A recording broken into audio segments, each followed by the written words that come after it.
This series presents information based in part on theory and conjecture. The producer's purpose is to suggest some possible explanations, but not necessarily the only ones, to the mysteries we will examine. Men on the Moon. The dream became reality in 1969. A number of the astronauts who would travel to the moon brought back stories of special perceptions they had in space. Astronaut Edgar Mitchell was so intrigued that on his 1971 voyage to the moon, he attempted a secret experiment. Mitchell tried to send telepathic images to 4 colleagues on Earth. The results were analyzed by mathematicians. They concluded that the odds against duplicating Mitchell's results by chance were 3,000 to 1. You ready? Okay, pay attention now. Think of what I'm thinking of. Here I go. The same simple experiment Edgar Mitchell performed from the moon has been performed by amateurs and scientists on Earth for 50 years. The results argue persuasively that something more than chance is at work. They also indicate that at one time or another, most people exhibit some ESP power. Children are often particularly sensitive. Perhaps that's because no one has taught them to laugh at ESP. There are newer, more sophisticated ways of testing ESP. Tests that seem to confirm some ability in people beyond what is considered to be the normal range. Investigators are beginning to find ways to perfect those abilities. ESP is real, they believe, and it can be taught to almost anyone who is willing to learn.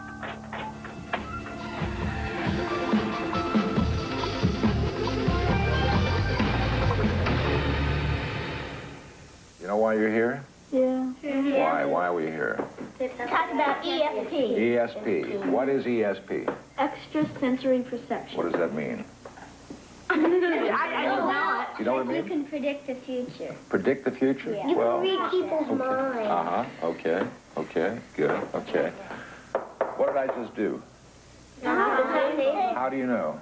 I heard You it. heard it and you saw me. That's right. You used 2 senses, right? We have 5 senses. We just used 2 of them. Hearing is 1, seeing is 1, smelling is 1, tasting is right. Okay? You get the idea? Feeling, exactly. Exactly. My hand is on your arm, right? How do you know? I can You can feel it and you can see it. it. 2 senses working. Okay, we have 5 senses. Now, there's a possibility that we may be able to tell each other things without using the senses. Without hearing, seeing, tasting, touching, our smelling. mind. That's right, through your mind. That's right. That means extrasensory communication. That means outside of the 5 senses. Okay? There's a possibility. Okay, here we go. Each take a pad. The children are 4th graders from a Los Angeles area public school. They were selected on the basis of their enthusiasm for the experiment. None has had his ESP ability tested before. The test was designed by the late Dr. Joseph Rhine, a pioneer ESP researcher at Duke University.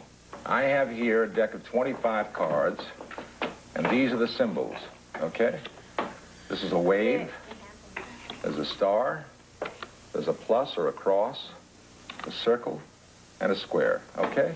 Here's what we're going to do. We're going to see if it's possible for you to read my mind, to see if we can communicate. There's no problem with this. It's going to be a very simple procedure, then I'll explain how I'll do it, okay? I'm laying the deck down here. I'm going to pick up 1 card at a time. Okay. When I pick it up and look at it, I will concentrate on the picture that's on the card, and I will say, ready, okay? As soon as you get a hunch or a feeling or an idea of what that picture is, put a check on number 1 under the image that you think I'm looking at. Is that clear? Yeah. Okay? All right, let's begin then. Professor Rhine gave this identical test to thousands of persons during his 3 decades of ESP research. With the aid of statisticians, Rhine plotted the scores that could be attributed to luck and the scores that couldn't. In this test, 2 children scored much higher than random chance would dictate. One child did worse than he might have done by simply guessing. Investigators call this phenomenon a negative ESP effect. Ready. The test was given a second time. Ready. 23. Ready. 24. Ready. 25. Ready. Okay, you got them all? Yeah. Okay, tell you what we're going to do this time. We all have the same cards. We all have a group of 5 cards. After the second run-through, it was apparent that some children who did well the first time had fallen behind. Other children who scored poorly at first did much better the second time. Listen. A new test was improvised to see if the children who were improving would continue to do so. I'm going to take one card, and I'm going to study it. I'm going to hold it right here. You don't know what it is. I'm going to study it. I want you to pick out of your hand the card that you think I'm holding. When you think you know what I'm holding, pick it out of your hand. Don't let anybody see what you're doing, and put it on the table. Are we all done? Okay, we've all made a choice? Yes. Okay, here goes my card. Now, turn over and let's see what you got. Very interesting. Okay, 4 of you picked up my message. So maybe I did a pretty good job sending messages that time, huh? Yeah. 4 of you got my message, right? Okay, let's do it again. Shuffle them up. Okay, very good. All right, I'm going to pick a card. I'm going to concentrate on it very hard. See if you can tell what I'm looking at. I'm staring at it very hard. We all got the message? Yeah. Okay, here we go. Turn them over. I have a circle. Okay. All right, we did 3 that time. I did a little bit of the first time, didn't I? You got both of them. How many got it twice in a row? Just the one. Okay. Relax. This is not hard work. This is not hard work, except for me. Okay, we ready? All right, I'm picking a card right now. I have it. Everybody down? Everybody got a card down. Turn it over. Let's see what you got.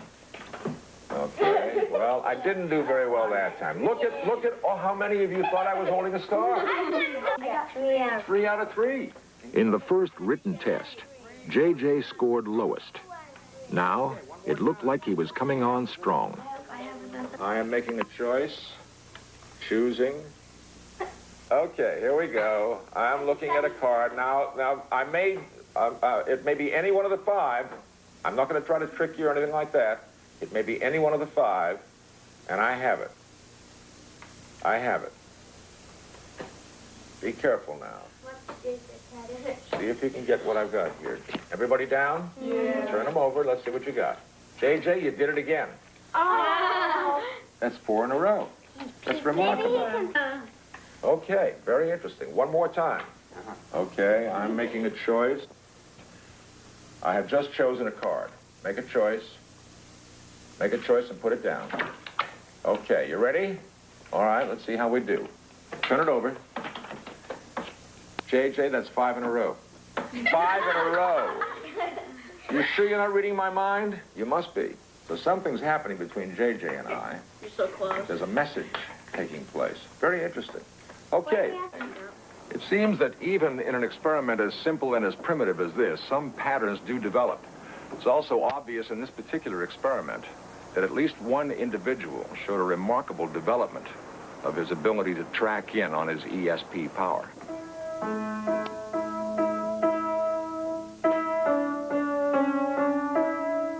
It is possible that ESP skill is like musical ability, something that most normal people can perfect with study and practice. Certainly, there are young virtuosos in ESP, just as there are in music.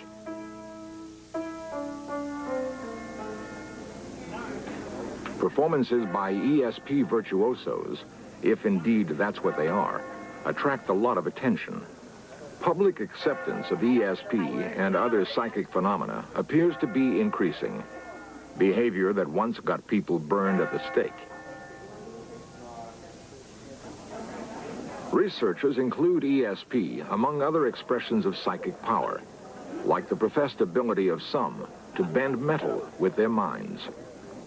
My son Christopher here, seated in front of you, is going to be the one that primarily... Dr. Lawrence Kennedy uses spoon bending to illustrate the power he believes everyone can be trained to use. We're using an energy that surrounds this planet that's here for all of us to use. This is coming from a source that you've all been trained to use. Everybody can do this phenomenon. It feels like one of those plastic swivel sticks, as I started saying, that has been heated over a candle. And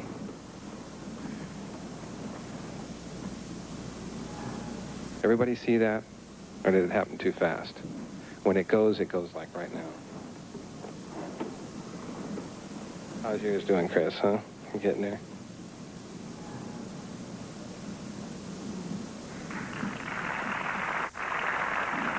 There you go.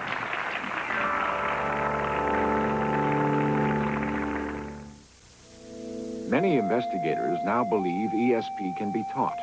At a farm in Afton, Virginia, a teaching experiment is about to begin.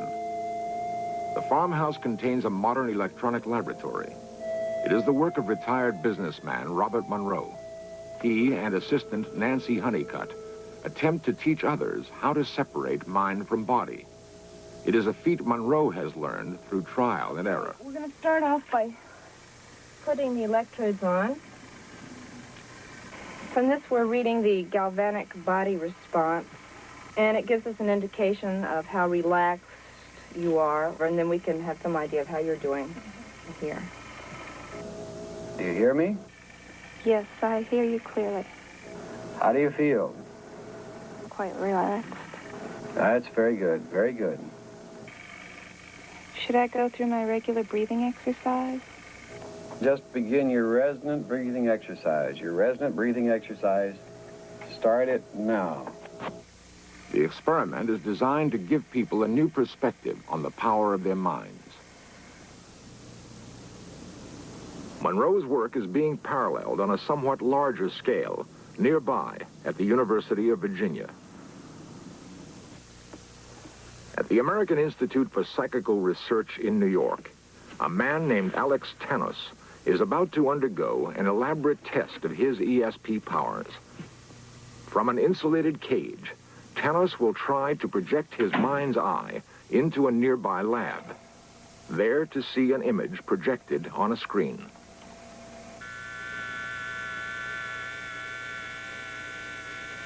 I am now at the window, looking in.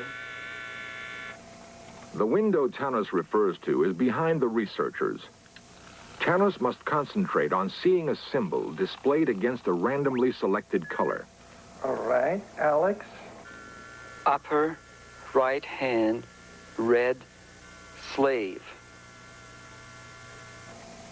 Tanos' unusual powers are the product of long study and training at several scientific institutions.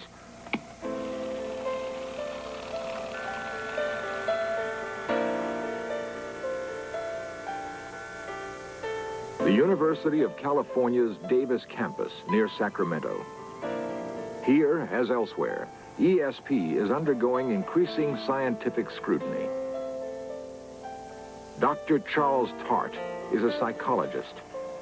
ESP is really the name for a paradox. It means something happens, information gets transmitted, and we don't know how it gets there, and we think it shouldn't get there given the way we understand the physical universe.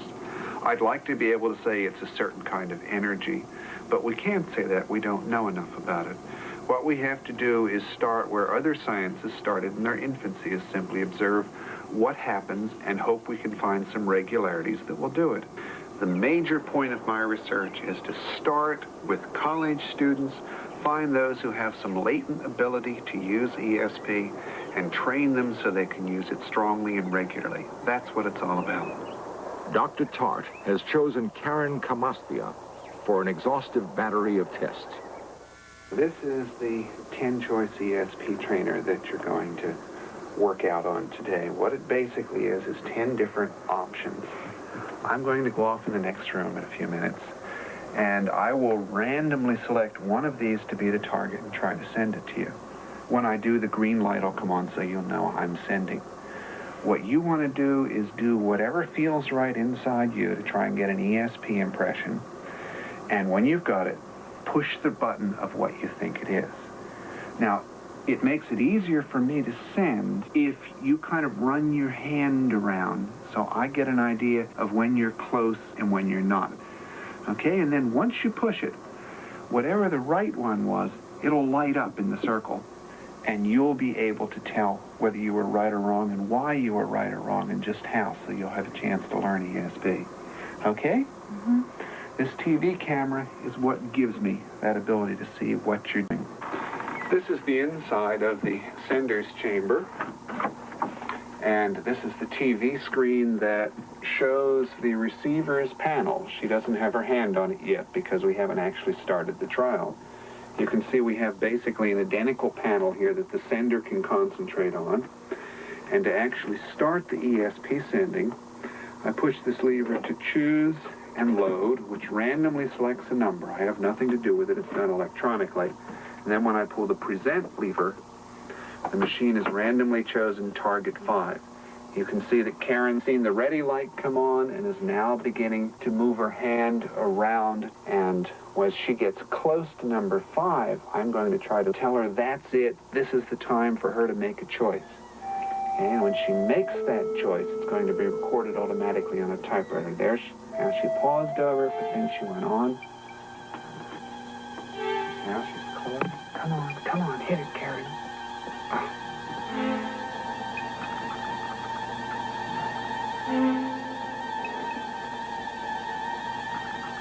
Karen misses. The typewriter automatically records her selection and the time she took to make it.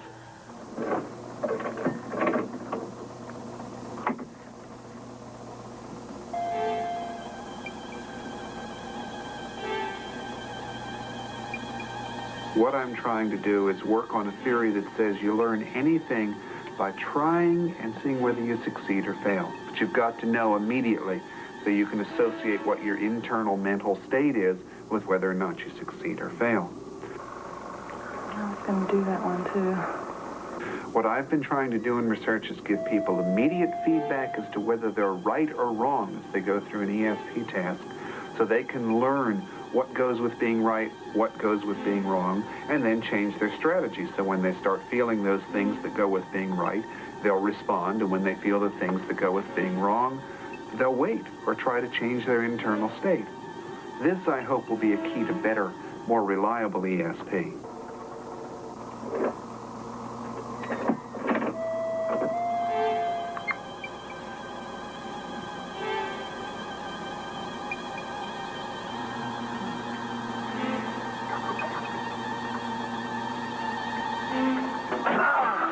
Most scientific thinking today about the brain assumes that basically consciousness is nothing but brain activity. All your loves, your fears, your hopes, everything that matters to you eventually comes down to nothing but electrical and chemical impulses in the brain. And I think that's in many ways a true view. The brain is certainly important, but also a distressing view because it leaves out what we might call the spiritual dimension of man. Now, my research is aimed at finding out whether that spiritual dimension really exists. Is the brain really nothing but a blown-up computer of the sort anyone can buy now, just many orders of magnitude more complex? Or is ESP that something extra that people have talked about?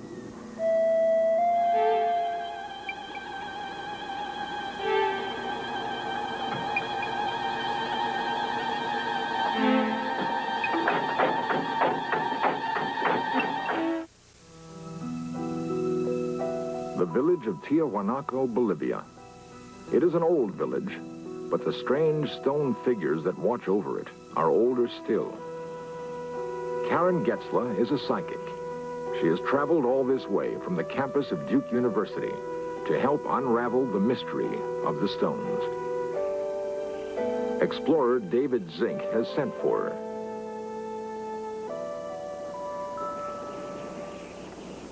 Karen is considered something of a mystery herself. I don't know. Investigators at Duke University have been baffled by the strength of her ESP power. She feels that the same kind of ESP power is evident in the debris of Tiwanaku. Karen believes that the mysterious architects of these ruins had psychic abilities beyond the reach of modern men. There may be an important lesson here for we who are just beginning to explore the possibilities of the mind. How could a civilization with advanced psychic skills have vanished without a trace? Energy up here, and it's a nice clear line coming up. And I can't believe that it would just be coming off of a couple of dumb pieces of rock. There's Where's the main energy coming from? It's in a really clear line. Back towards Tiwanaku? Back towards Tiwanaku, but it's in the ground, I think. I wish they could do some... I had a shovel. Karen's psychic impressions of Tiwanaku lead her to think the ancients could communicate telepathically. Once this civilization reached full flower, Karen believes that instead of pushing toward new frontiers of thought, the ancients turned their minds against each other. Hopefully, we will not be so foolish.